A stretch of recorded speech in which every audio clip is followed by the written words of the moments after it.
I'm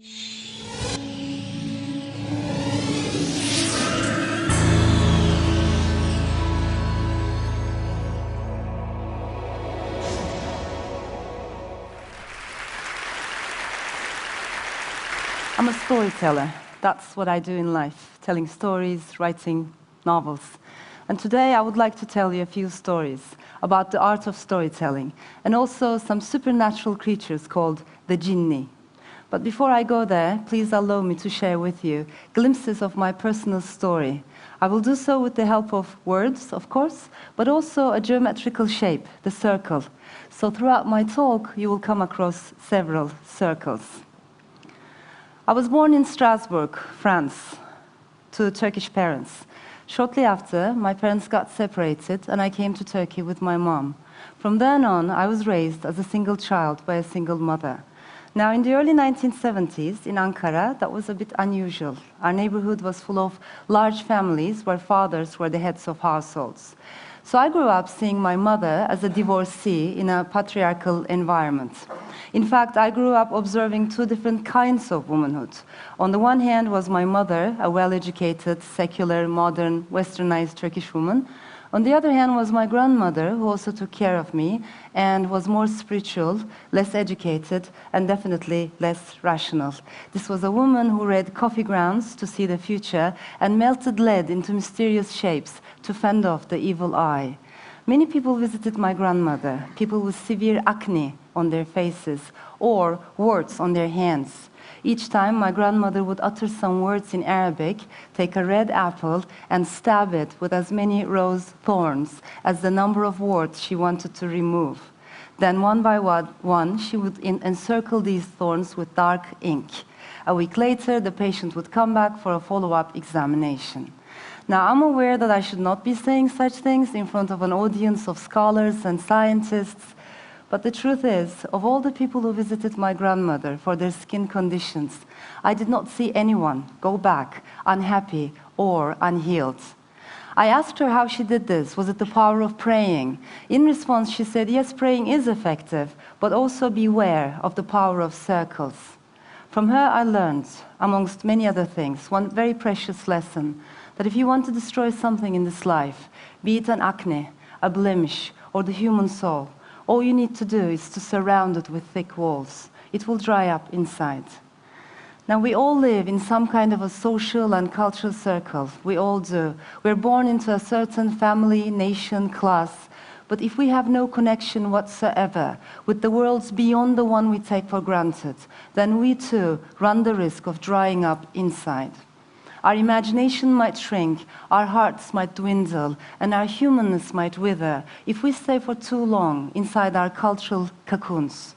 Our friends, neighbors, colleagues, family, if all the people in our inner circle resemble us, it means we are surrounded with our mirror image. Now, one other thing women like my grandma do in Turkey is to cover mirrors with velvet or to hang them on the walls with their backs facing out. It's an old Eastern tradition based on the knowledge that it's not healthy for a human being to spend too much time staring at his own reflection. Ironically, communities of the like-minded is one of the greatest dangers of today's globalized world. And it's happening everywhere, among liberals and conservatives, agnostics and believers, the rich and the poor, East and West alike. We tend to form clusters based on similarity, and then we produce stereotypes about other clusters of people. In my opinion, one way of transcending these cultural ghettos is through the art of storytelling. Stories cannot demolish frontiers, but they can punch holes in our mental walls, and through those holes, we can get a glimpse of the other, and sometimes even like what we see. I started writing fiction at the age of 8. My mother came home one day with a turquoise notebook and asked me if I'd be interested in keeping a personal journal. In retrospect, I think she was slightly worried about my sanity. I was constantly telling stories at home, which was good, except I told this to imaginary friends around me, which was not so good. I was an introverted child to the point of communicating with colored crayons and apologizing to objects when I bumped into them. So my mother thought it might do me good to write down my day-to-day experiences and emotions. What she didn't know was that I thought my life was terribly boring. And the last thing I wanted to do was to write about myself. Instead, I began to write about people other than me and things that never really happened. And thus began my lifelong passion for writing fiction. So from the very beginning, fiction for me was less of an autobiographical manifestation than a transcendental journey into other lives, other possibilities. And please bear with me, I'll draw a circle and come back to this point. Now, one other thing happened around the same time. My mother became a diplomat. So from this small, superstitious, middle-class neighborhood of my grandmother, I was zoomed into this posh international school where I was the only Turk. It was here that I had my first encounter with what I call as the representative foreigner. In our classroom, there were children from all nationalities, yet this diversity did not necessarily lead to a cosmopolitan, egalitarian classroom democracy. Instead, it generated an atmosphere in which each child was seen not as an individual on his own, but as the representative of something larger. We were like a mini United Nations, which was fun, except whenever something negative with regards to a nation or religion took place, the child who represented it was mocked, ridiculed, and bullied endlessly. And I should know, because during the time I attended that school, a military takeover happened in my country, a gunman of my nationality nearly killed the Pope, and Turkey got 0 points in Eurovision Song Contest. I skipped school often and dreamed of becoming a sailor during those days. I also had my first taste of cultural stereotypes there. The other children asked me about the movie Midnight Express, which I had not seen. They inquired how many cigarettes a day I smoked, because they thought all Turks were heavy smokers. And they wondered at what age I would start covering my hair.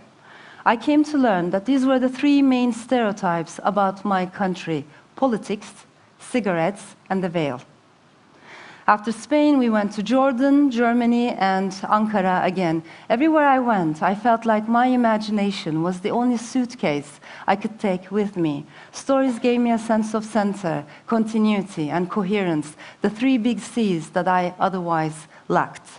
In my mid-20s, I moved to Istanbul, the city I adore. I lived in a very vibrant, diverse neighborhood where I wrote several of my novels.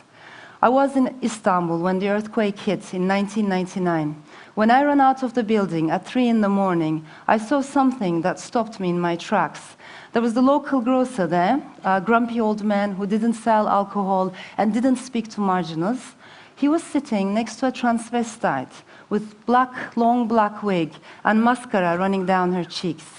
I watched a man open a pack of cigarettes with trembling hands and offer one to her. And that is the image of the night of earthquake in my mind today. A conservative grocer and a crying transvestite smoking together on the sidewalk. On the face of death and destruction, our mundane differences evaporated, and we all became one, even if for a few hours. But I've always believed that stories too have a similar effect on us. I'm not saying that fiction has the magnitude of an earthquake, but when we are reading a good novel, we leave our small, cozy apartments behind, go out into the night alone, and start getting to know people we had never met before, and perhaps had even been biased against. Shortly after, I went to a women's college in Boston, then Michigan. I experienced this not so much as a geographical shift, as a linguistic one. I started writing fiction in English. I'm not an immigrant, refugee, or exile. They ask me why I do this, but the commute between languages gives me the chance to recreate myself. I love writing in Turkish, which to me is very poetic and very emotional. And I love writing in English, which to me is very mathematical and cerebral. So I feel connected to each language in a different way. For me, like millions of other people around the world today, English is an acquired language. When you're a latecomer to a language, what happens is you live there with a continuous and perpetual frustration.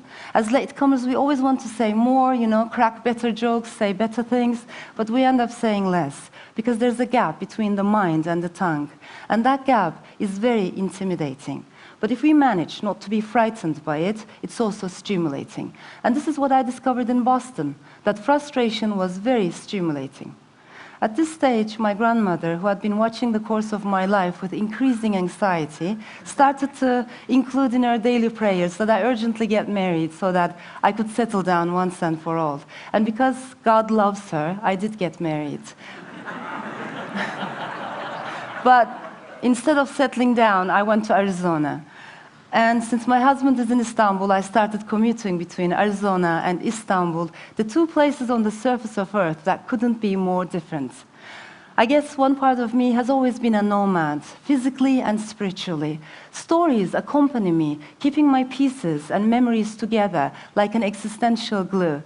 Yet as much as I love stories, recently I've also begun to think that they lose their magic if and when a story is seen as more than a story. And this is a subject that I would love to think about together. When my first novel written in English came out in America, I heard an interesting remark from a literary critic. "I liked your book," he said, "but I wish you had written it differently."